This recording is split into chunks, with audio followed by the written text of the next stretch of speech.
चकुलिया के ward number 1 में चुनावी हलचल तेज है। यहाँ प्रत्याशी चुनकाई जी हमारे साथ है। चलिए इनसे बात करते हैं और जानते हैं कि इनके पास वार्ड की समस्याओं का क्या समाधान है। मेरे साथ इस वक्त मौजूद है वार्ड नंबर 1 के प्रत्याशी चुनकाई जी। अब इनसे हम लोग जानेंगे कि इनके पास योजनाएं के लिए क्या क्या। चुनकाई जी, कमारीगुड़ा वार्ड नंबर 1 की सबसे बड़ी समस्या ड्रेनेज सिस्टम की है। आपके पास इस समस्या के स्थायी समाधान की क्या योजनाएं हैं? है। मेरा नाम जो है चुनकाई माझी है। मैं चकले नगर पंचायत के 1 नंबर वार्ड से खड़ा हूँ, है ना। और यहाँ का जो समस्या है, जैसे पहले ड्रेन की समस्या है। ड्रेन एक ऐसा चीज यहाँ बन गया है ना, कभी भी साफ सुथरा नहीं रहता है ना। और हम चाहते हैं कि जो है ये पहला काम है कि ड्रेन को जो है साफ सुथरा करवाएं। और साफ सुथरा इसलिए करवाएं कि आदमी जो है यहाँ, पब्लिक जो है यहाँ पर ठीक से अच्छा से स्वस्थ और शारीरिक स्वास्थ्य में रहे, ताकि इसको कोई बीमार बुखार ना हो। जैसे पाला हो गया है ना, जैसे भौगोलिक ये का डाला, ये भौगोलिक करवाई ढलान के अनुसार पक्की और ढकी नाली होना चाहिए। दूसरा क्या है कि नलिया का मुख्य नाले है ना जोड़कर, है ना, ताकि पानी बीच में ना रुके। तीसरा क्या, नालियों के नियमित सफाई के लिए एक स्थायी सफाई दस्ता तैनात करना। हम केवल नाली ही नहीं बनाएंगे, हम, है ना, जल निकासी का एक, है ना, सिस्टम विकसित करेंगे, जिसमें कि जो है यहाँ गंदा नाली ना बच के रहे, ना बच के रहे, और यहाँ पर जो कोई गंदगी ना फैले, है ना। गंद रूपी नदी और तालाबों में बढ़ता प्रदूषण के लिए आप एक वार्ड पार्षद के रूप में क्या कदम उठाना चाहेंगे? हाँ, जैसे गंद रूपी पानी के लिए नदी तालाब हमारे धरोहर है, इन्हें बचाने के लिए तीन तीन काम प्राथमिकता पर करूंगा। सबसे पहले गंदे पानी को, है ना, आउटलेट आउटलेट की सीधे नदी या तालाब में गिरने से रोकने के लिए सॉकपीट या फिल्ट्रेशन चेम्बर बनाऊंगा, है ना।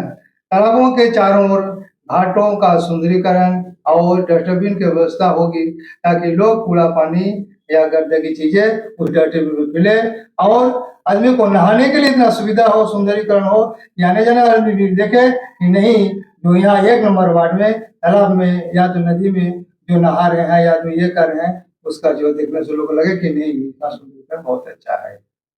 आगे बोलिए। नगर पंचायत बने कई साल हो गए हैं, लेकिन बुनियादी ढांचा अभी भी बहुत पिछड़ा है। आप ये पिछड़ेपन को सुधारने के लिए क्या करना चाहेंगे? देखिए, यहाँ किसी एक व्यक्ति पर उंगली उठाकर राजनीति नहीं की जाती है ना। यहाँ जो है हमारा इच्छा शक्ति और कभी दूरदर्शी का अभाव है।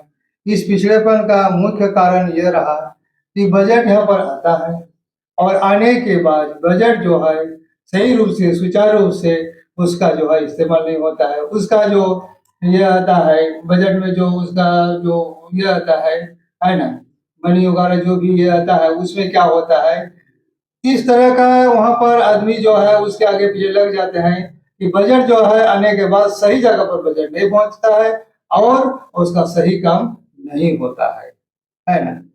मेरे प्रतिनिधि शायद चुनाव जीतने के लिए लड़ रहे हैं, लेकिन मैं वार्ड को संभालने के लिए लड़ रहा हूँ। मेरा विजन स्मार्ट और स्वच्छ वार्ड का है। मेरे पास एक वर्किंग कैलेंडर होगा, जिसमें साल के 12 महीनों का काम पहले से तय होगा। मैं केवल नेता ही नहीं, आपका एक सक्रिय प्रतिनिधि बनकर काम करूंगा, और डिजिटल माध्यम से व्हाट्सएप पर मैं जुड़ा रहूंगा। वार्ड नंबर 1 की जनता आपको ही क्यों चुने? आपके प्रतिद्वंदी की तुलना में आपके पास क्या अलग अलग है? मैं इसी मिट्टी का बना हूँ और इसी वार्ड में रहता हूँ। चुनाव के बाद जनता के लिए हर हफ्ते एक निश्चित समय पर वार्ड सभा आयोजित करूंगा, जहाँ लोग, है ना, सीधे मुझसे मिल करके अपना शिकायत दर्ज करेंगे, और मेरा एक छोटा सा कार्यालय होगा, है ना, जिसमें हमारा वो कार्यालय है 24 घंटा खुला रहेगा। मेरा वहाँ आदमी से मौजूद रहेगा, या तो मैं भी वहीं रहूंगा, और मैं पब्लिक के काम सुचारू रूप से, सही रूप से हम करेंगे। और जहाँ तक हो उसका और भी कोई ऐसा तकलीफ होगा उसमें मैं शामिल होकर के उसका भी मैं काम करूँ।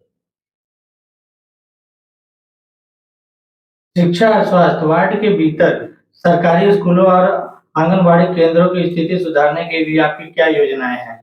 देखिए ये जो है ये योजना जैसे शिक्षा और स्वास्थ्य, शिक्षा और स्वास्थ्य एक ऐसा मनुष्य के लिए ये सारी शारीरिक और मानसिक और माने माने प्रोग्रेसिव के लिए ये बहुत बड़ा एक स्तर है या जरूरी है। जैसे शिक्षा, शिक्षा एक ऐसा चीज है, शिक्षा घर घर के घर घर में कम से कम सभी को होना चाहिए, बच्चे से लेकर बुढ़ापा तक ले। जैसे बुढ़ापा तो अब जो शिक्षित हो गया वो सब जगह होते हैं, लेकिन अभी जो जनरेशन आ रहा है उसको बहुत अच्छी तरह से शिक्षा मिलना चाहिए। और यहाँ का हमारा जो स्कूल है ना, यहाँ पर बच्चे लोग ठीक से जा रहे हैं या नहीं जा रहे हैं उसका थोड़ा सा देखभाल या निगरानी करना होगा। और हमारे स्कूल में जो गवर्नमेंट की ओर से आते हैं सुविधा के लिए, जैसे बच्चे को जो है मैंने पोषण, वो पोषण जो है अच्छा पोषण, स्वादिष्ट भोजन, स्वच्छ भोजन आ रहा है कि नहीं, और वहाँ जो भोजन का व्यवस्था क्या हुआ है, वहाँ पर जो लोग व्यवस्थापक में है और वो लोग भोजन को पुष्टिकर भोजन या अच्छा से भोजन को बना रहा है कि नहीं बना रहा है, ताकि वो भोजन खाने के बाद कभी भी बच्चे बीमार ना पड़े, उसका स्वास्थ्य खराब ना हो, ताकि जो है बच्चा स्वस्थ रहे और गवर्नमेंट का दिया हुआ चीज जो है वो सही रूप से व्यवहार हो।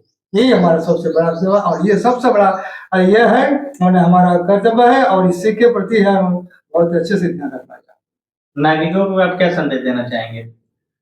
हैं। मेरा संदेश नागरिकों पर यह है, बदलाव हमारे अपने हाथों में है। हम इस बार वोट किसी वादे या दिखावे के लिए बल्कि नहीं है ना, बल्कि हम काम को करने के लिए और सही काम ही हमारा सही विजन हो। आप एक वोटर नंबर आपका एक वोट वार्ड नंबर 1 की अगली 5 साल की तस्वीर तय करेगा, है ना। और आइए मिलकर हम अपने वार्ड को आदर्श वार्ड बनाएंगे और इस आदर्श वार्ड इस तरह से बनाया जाएगा ताकि आदमी जाने कि 1 नंबर वार्ड है ना आदर्श वार्ड कहलाने लायक हो।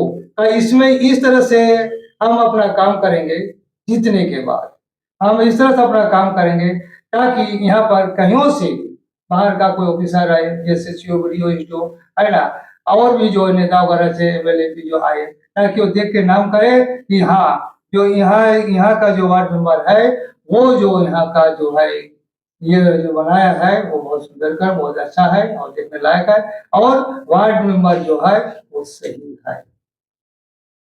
वार्ड नंबर 1 की चुनावी हलचल तेज है। आज हमने जाना कि उम्मीदवारों के क्या वादे हैं। चुनाव से जुड़े हर खबर के लिए जुड़े रहिए झारखंड टॉप न्यूज के साथ। सहयोगी रंजीत गुप्ता के साथ मैं संतोष कुमार गिरी। शुक्रिया।